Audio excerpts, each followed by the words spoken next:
Welcome to the academic version of somatic nervous system. मैं हूं Akash Makwana, pharmacist, educator and a motivator. आज हम सीखने वाले हैं somatic nervous system. Okay, video को स्टार्ट से लेके एंड तक देखना। इसके नोट्स सब कुछ आपको इस वीडियो में मिल जाएंगे। तो चलो विदाउट वेस्टिंग अवर टाइम आज का वीडियो हम लोग स्टार्ट करते हैं। And the topic is somatic nervous system. So what is somatic nervous system? तो आपको तो ये पता ही होगा कि हमारा जो बॉडी है, ह्यूमन बॉडी में 11 सिस्टम्स होते हैं और इन 11 ऑर्गन सिस्टम में से एक इंपॉर्टेंट सिस्टम है हमारा nervous system. Okay, so our nervous system is divided into two parts, central nervous system and peripheral nervous system.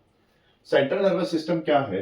Central nervous system है हमारा ब्रेन, हमारा स्पाइनल कॉर्ड और इन दोनों के अंदर जो न्यूरॉन्स है वो। तो nervous tissue present in brain and spinal cord, उसे हम लोग कहते हैं central nervous system.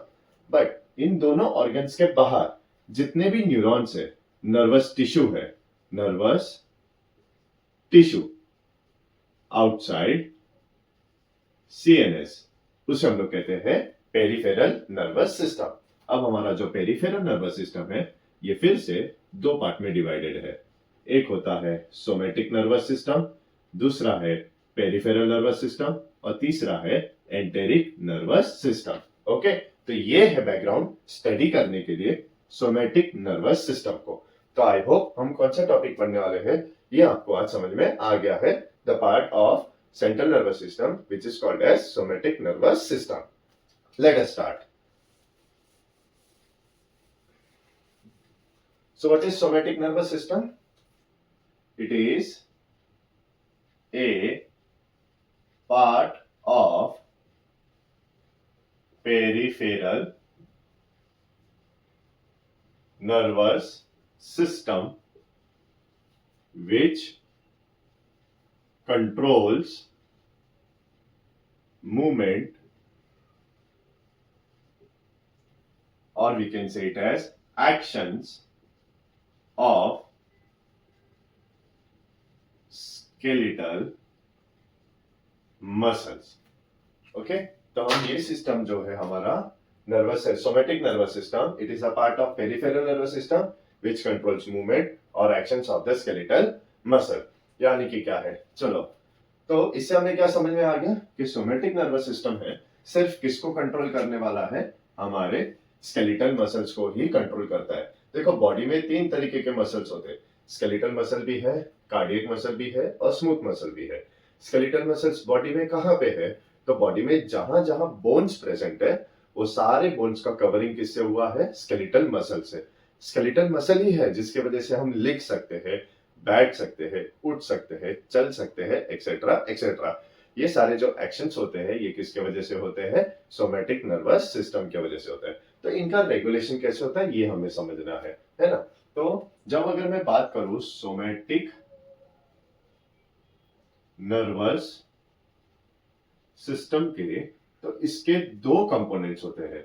This particular system will be having two components. एक को हम नाम कह सकते हैं sensory component and the another one is motor component. Sensory component को हम मानते हैं as input and motor component is considered as output. इसका क्या मतलब होता है? देखो, हमारे मसल्स एक्शन तभी शो करेंगे जब हमें कुछ मूवमेंट करना होगा।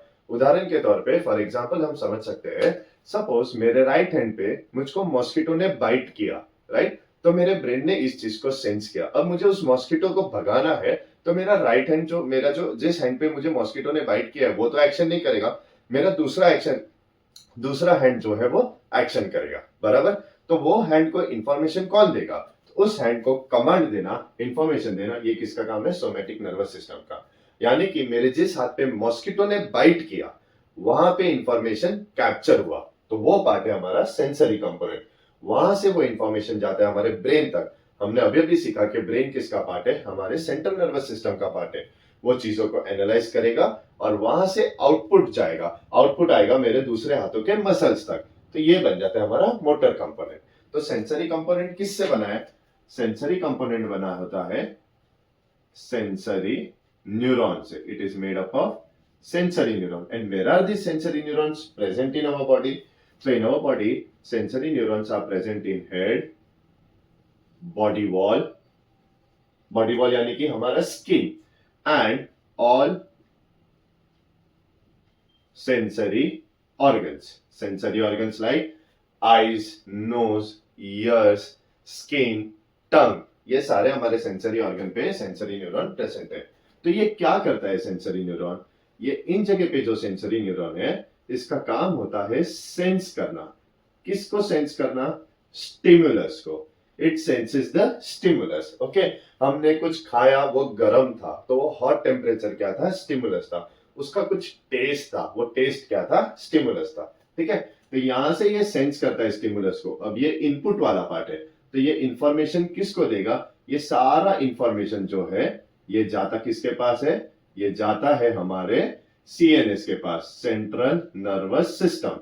ये जाता है हमारे सेंट्रल नर्वस सिस्टम के पास। अब होता क्या है, सेंट्रल नर्वस सिस्टम इस स्टिमुलस को एनालाइज करता है।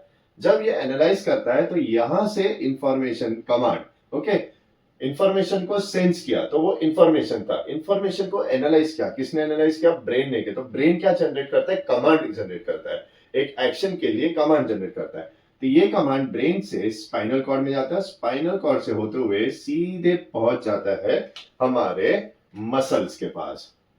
वो इंफॉर्मेशन को सेंस करता है और सेंस करके कमांड जनरेट करता है। जब कमांड जनरेट होता है तो ब्रेन से होते हुए स्पाइनल कॉर्ड, और स्पाइनल कॉर्ड से सीधे वो पहुंच जाता है हमारे स्केलेटल मसल्स पे। तो लेट अस सी स्केलेटल मसल पे वो किस तरीके से काम करता है। ओके, नाउ सी, यहां पे हमारे स्केलेटल मसल्स है। Let me draw one skeletal muscle over here.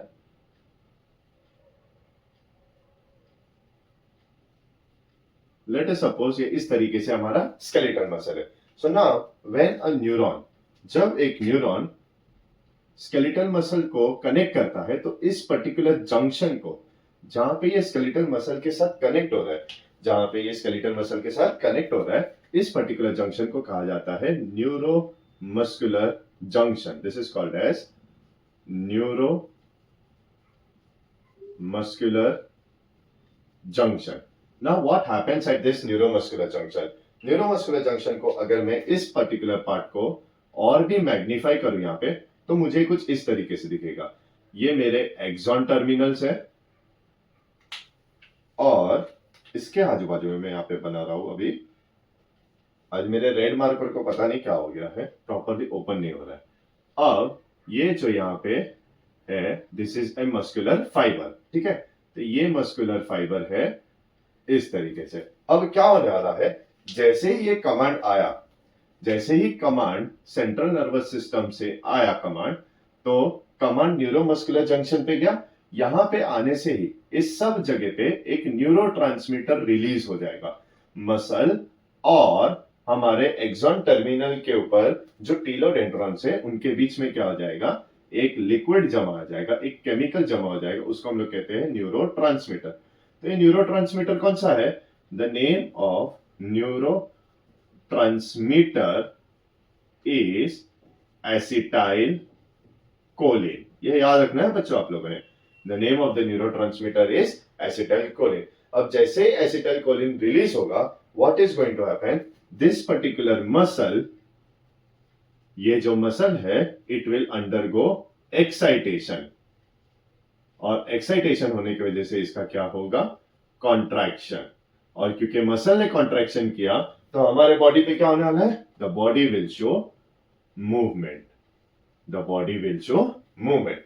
So this is what is the complete functioning of the somatic nervous system. ये वाला जो पार्ट है इतना, ये क्या था? सेंसरी कंपोनेंट था, इंफॉर्मेशन देने वाला। सीएनएस जो है ये क्या है? इंफॉर्मेशन को एनालाइज करने वाला। और ये जो स्केलेटल मसल का पार्ट है ये आउटपुट है। आउटपुट हमें कौन से फॉर्म में मिल रहा है? आउटपुट हमें मिल रहा है मूवमेंट के फॉर्म में। आउटपुट हमें मिल रहा है मूवमेंट के फॉर्म में। Okay, so this is what is called as the somatic nervous system. अगर ये एग्जाम में आपको क्वेश्चन आता है तो इसका वेटेज 5 मार्क का हो सकता है। आपने इसमें क्या क्या लिखना है? You need to cover up the definition part. आपको इसी तरीके से जैसे मैंने चार्ट ड्रॉ किया है, आप एग्जाम में सेम तरीके से टेबुलर फॉर्मेट में सिखा बता सकते हो कि सोमेटिक नर्वस सिस्टम के दो पार्ट है, सेंसरी एंड मोटर। सेंसरी वाला लिख दो पार्ट, कहां पे प्रेजेंट है, कहां से इंफॉर्मेशन आ रहा है, कहां पे इंफॉर्मेशन जा रहा है। ओके, एंड देन ये लिख दो। ये आपने ड्रॉ कर लिया, फिर आपको इसी चीज को जो है वर्बल सेंटेंसेस में आपको क्या करना है, इसको पॉइंट्स में जॉट डाउन करना है। ऐसा करने से आपके आसानी से 10 पॉइंट्स हो जाएंगे और 10 पॉइंट्स कंप्लीट हो गए तो आपको आराम से मार्क्स मिल जाएंगे। ओके, नाउ इसके ऊपर एडिशनल पॉइंट्स, ताकि आपके मार्क्स बिल्कुल भी कट ना हो, एडिशनल पॉइंट्स पे आप क्या लिख सकते हो? एडिशनल पॉइंट्स में आप लिख सकते हो what will happen if somatic nervous system fails to perform work. यानी कि वो कौन सी बीमारियां है जो सोमेटिक नर्वस सिस्टम के इम्प्रॉपर फंक्शनिंग की वजह से होगा। So number 1 is paralysis. Paralysis क्या होता है? पैरालिसिस मतलब लिम्पिंग ऑफ द बॉडी। आपने देखा रहेगा कुछ इंसान जिनको स्ट्रोक आ जाता है, ब्रेन का स्ट्रोक होता है, तो स्ट्रोक आने के बाद उनका बॉडी मूव नहीं होता है और उनके जो लिप्स है वो एक जगह पे नीचे गिर जाते हैं, like this for example.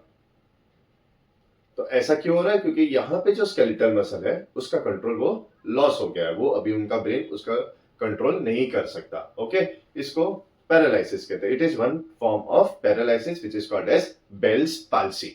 Okay, this is called as Bell's palsy. ये एक फॉर्म ऑफ पैरालिसिस है। वैसे ही दूसरी डिजीजेस है, जैसे कि माइस्थेनिया ग्रेविस हो सकता है, देन गिलियन बेयर सिंड्रोम हो सकता है, एमाइलोट्रोपिक स्क्लेरोटिक सिंड्रोम हो सकता है। There are many disease, but इसमें से सबसे फेमस कौन सा है? Paralysis. Famous in the sense commonly occurring problem क्या है? Paralysis and neuromuscular junction. Okay, so this is the complete concept of the somatic nervous system. Okay, I hope you have understood this concept. अगर आपको समझ में आया तो comment में डालो सर कंसेप्ट अंडरस्टूड। लाइक करो एंड शेयर करो एंड चैनल को सब्सक्राइब करो। Thank you.